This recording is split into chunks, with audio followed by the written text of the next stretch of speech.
do. Chance here. Jadho! In it goes! The edge of the penalty area, and there's a decent finish. Ball played back towards the penalty spot.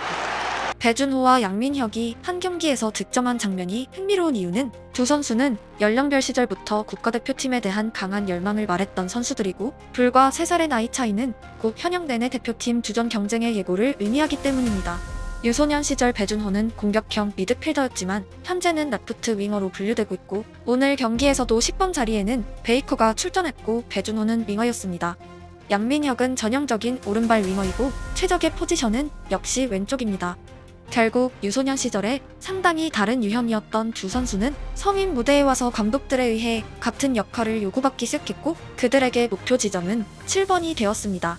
두 사람이 나란히 승선하는 팀의 감독은 당연히 누구에게 더 기회를 줄지 고민할 것이고 아마도 대표팀에서의 입지는 누가 먼저 PL팀에서 주전이 되는가에 따라 크게 달라질 것으로 예상됩니다.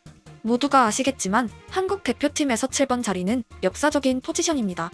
윙어의 나라에서 시대마다 스타들이 탄생하였고 대표팀에 승선하지 못한 선수들 가운데도 K리그의 스타 7번들이 상당했을 만큼 경쟁이 치열한 자리입니다. 그리고 손흥민의 등장과 함께 대표팀의 7번 경쟁은 오래도록 종료되었습니다. 당연히 유럽 무대에서의 성적이 대표팀 주전 경쟁의 바탕이 되고 손흥민의 개인 성적은 2위권과 압도적인 차이가 있습니다. 그의 현역을 통틀어 올 시즌은 부진에 가까운 스탯을 기록하고 있지만 그럼에도 40경기, 11골, 11도움입니다. 그동안 손흥민의 기록이 얼마나 비상식적이었는지 알 수 있는 수치입니다. PL에서 주전으로 뛰며 그 정도의 숫자를 기록하는 다른 한국 윙어는 여전히 없고 그가 대표팀에서 주전으로 출전하는 것은 전광예우가 아니라 올해의 성적만으로도 당연한 현상입니다. 세계 어느 감독이 오더라도 고민조차 필요 없을 정도로 한국의 7번은 선두에서 달리고 있고 만약 그를 제외하고 PL 하위팀에서 주전 경쟁 중인 선수를 선발 출전시킨다면 실험이 아니라 무리수입니다. 여기서 다음 시대의 7번들에겐 명과함이 발생합니다. 대표팀에 보고 배울 최고의 대상이 있다는 긍정적인 부분과 동시에 현역 내내 손흥민이란 이름이 줄 부담감입니다. 이는 세계의 여러 대표팀에서 나타나는 공통적인 현상이고 특정 자리에서 슈퍼스타가 탄생하면 그 포지션 자체에 대한 당연한 기대치로 이어지곤 했습니다. 10번이 항상 약점이었던 팀에선 준수한 10번만 나타나도 환호하지만 지단을 보유했던 팀에선 다른 미드필더들 모두에게 오래도록 높은 잣대를 보이고 있습니다. 한국은 7번 자리가 프리미어리그 득점왕이라는 과거에는 상상하기 어렵던 비현실적인 결과로 나타났고 한국에서 그 자리를 꿈꾸는 많은 어린이들의 머릿속에 목표 지점은 PL 진출 정도가 아니라 세계 정점이란 새로운 시대가 열렸습니다. 배준호와 양민혁은 나란히 진위고등학교 강릉 제1고 시절부터 동나이대 최고의 기량을 보인 국가적 재능이었고 당연히 연령별 대표팀에 승선했으며 팀의 에이스로 활약했습니다.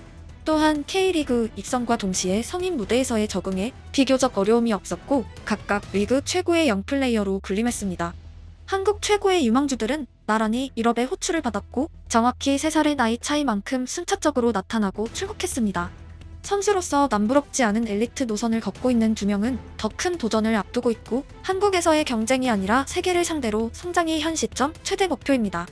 그들이 만약 팀 선배를 목표로 한다면 당시의 손흥민 성적을 주목할 필요가 있습니다. 배준호와 동나이대의 손흥민은 레버쿠젠의 클럽 역대 최고 이적료 타이 기록과 함께 입성했고 주전으로 뛰며 12골을 기록했습니다.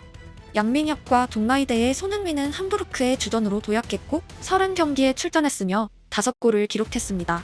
손흥민이 세계적인 선수로 불린 최초의 시즌은 개인적으로 17골을 기록한 10-45 시즌이라고 생각하고 배준호에겐 다음 시즌 그리고 양민혁에겐 그 3년 후입니다. 경쟁 스포츠인 축구는 미술이나 음악보다도 다각적인 비교가 발생하고 선수들의 성향 또한 누군가를 이기는 것에 희열을 느끼고 패배를 싫어하는 승부욕이 기본으로 장착되어 있습니다. 초등학생 시절의 남과의 비교가 정말 미친듯이 싫었던 아이들이 축구를 선택할 가능성은 낮고 반대로 남을 이기고 싶은 아이들이 자연스레 경쟁 스포츠에 관심을 가지게 됩니다. 배준호와 양민혁 또한 연령별 시절부터 상당한 승부욕을 보인 선수들이고 특히 동나이 최고의 재능으로 불린 선수들로서 누구보다 높은 지점까지 진격하고 싶을 것입니다. 한국 최고의 성적을 올린 선수를 교과서로 삼는다면 그들에게 앞으로의 경력에서 가장 중요한 것은 적절한 시기에 빅리그 입성 그리고 주전 도약이 첫 번째 목표로 보여집니다. 손흥민 케이스에서 흥미로운 지점은 2부 리그 경험이 아예 없다는 것이고 함부르크라는 팀의 사정 또한 주요했습니다. 2010년 첫 시즌부터 감독은 손흥민의 1군 입성을 희망했고 프리시즌에 골절만 없었다면 개막 엔트리가 분명했습니다. 즉 당시 함부르크에는 공백이 있었고 발빠른 윙어와 원톱의 바로 뒤에 뛰는 공격수가 절실했으며 손흥민은 두 가지 모두를 충족시키는 선수였습니다. 가끔 강팀이지만 특정 포지션이 약한 경우가 있고 약팀이지만 특정 포지션만큼은 남부럽지 않은 유망주가 있는 경우가 있다면 손흥민 입장에서 함부르크는 출전과 성장을 위해 최고의 배경이 되었습니다. 배준호와 양민혁에게도 다음 팀의 이름보다 중요한 것이 선수단 명단이 될 것이고 당장의 득점수보다 출전수가 절대적입니다. 19살의 손흥민이 무려 30경기에 출전한 기록은 두고두고 그의 경력에서 밑거름이 되었습니다. 배준호에게 스토크란 팀은 그런 의미에서 충실한 온실이 되고 있고 작은 문제가 있다면 이적 첫 해에 클럽 올해의 선수상을 수상한 부분입니다. 챔피언십이 그에게 이미 작은 무대가 아닐까 조심스럽게 생각하고 득점수는 줄었지만 올해도 여전히 활약하고 있습니다.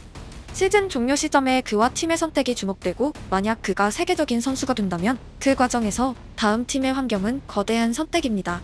축구에선 세계적인 유망주가 특정 강팀에 입단하고 급격히 내려가는 경우가 있고 반대로 중하위권에서 완전한 에이스로 폭풍 성장하는 케이스가 있습니다.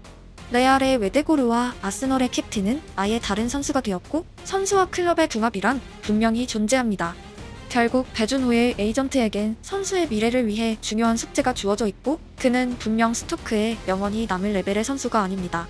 양민혁 케이스는 조금 더 복잡하지만 개인적으로는 다음 시즌도 토트넘이 아닌 팀에서 경험을 쌓길 바라고 있습니다. 그가 드라마틱하게 토트넘의 주전이 될 가능성은 상당히 낮고 런던 지역지는 특히 선수 입장에서 좋지 않은 환경이므로 10대의 양민혁이 성장하기 어려운 여건으로 보여집니다. 트리피어마저 토트넘을 떠나며 말한 이유 중 하나가 언론이었고 양민혁은 상당히 내성적인 성격으로 보여지므로 더욱 전략적인 성장 프로세스가 필요합니다. 10대의 아이들은 20대로 넘어가며 성격에 상당한 변화가 생기는 경우가 있고 손흥민 또한 10대와 성인 시점의 성향이 많이 달라졌습니다. 그냥 인사만 할 정도였지 가서 처음부터 막 떠들고 혹시 안 좋게 제가 원래 좀 말수가 많은 편이 아니에요. 형들이 처음 먼저 다가와주셔서 감사하게 생각했어요. 축구와 성격은 분명 연결되어 있고 특히 유럽 리그에선 내성적인 성향보단 반대의 케이스가 유리합니다. 동료의 부적절한 패스에 고함을 치는 손흥민 성격을 극찬한 에브라의 이유는 분명합니다. 축구는 인형놀이나 그림 그리기가 아니기 때문입니다. 상징적이지만 양민혁이 동료의 나쁜 패스에 고함을 칠 수 있는 성격이 된다면 상대 수비를 대하는 자세도 완전히 달라져 있을 것입니다. 많은 사람들이 손흥민의 미소와 겸손함만을 주목하지만 함부르크 시절 동료의 빈정거림에 돌진하던 센케는 그의 축구의 일부분입니다. 양민혁은 동마이대에서 워낙 압도적인 기량을 보였었고 예쁜 축구만으로도 상대 수비가 쓰러졌으며 고등학교를 졸업하기도 전에 성인 무대로 올라가란 올반이 허락된 선수입니다. 그리고 첫 해에 바로 활약하며 인생 내내 승리만 거둔 유망주입니다. 최근 그의 경기를 지켜보면 분명 예쁜 축구를 계속하고 있고 잉글랜드 수비수들에게 예쁜 드리블러는 비교적 막기 쉬운 대상입니다. 같은 맥락에서 배준호도 흡사한 성향을 보이던 선수이지만 남자들의 팀이란 별명을 가진 스토크에서 아예 다른 캐릭터가 되었습니다. Advertising hoarding and Conway not happy with Bay and he's gone down right in front of the referee who 결국 축구란 종목에서 선수들의 성장 과정은 대동소이하고 손흥민이 걸었던 길이 배준호의 길이 되었으며 3년 차이로 양민혁이 따라 걷고 있습니다. 청소년이 성인이 되는 시간에 그들은 평생의 걸음이 될 성장을 해야 하고 성격과 기술 그리고 경험이란 다양한 관점에 접근하고 있습니다. 오늘 배준호와 양민혁의 득점을 지켜보며 새삼 손흥민 캡틴이 말한 우리는 모두 같은 편이란 말이 생각났습니다. 경쟁자들도 함께 출전한 사람들도 응원하는 사람들도 우리는 모두 같은 편입니다. 같은 편들이 저마다의 꿈에 닿고 저마다의 성취에 행복을 느끼길 응원합니다. 저희가 모두 같은 한 편이잖아요. 대한민국 축구가 정말 잘 했으면 좋겠고 밝은 미래를 기대하는데 저희가 잘 만들어줄 수 있었으면 좋겠어요. 그거 말고는 뭐 플레이 면에서는 뭐 제가 지적할 거 없이 준호 선수가 잘 배웠고 또 그거를 잘 활용을 하고 있기 때문에 뭐 계속해서 이런 좋은 모습을 보여줄 수 있었으면 좋겠습니다.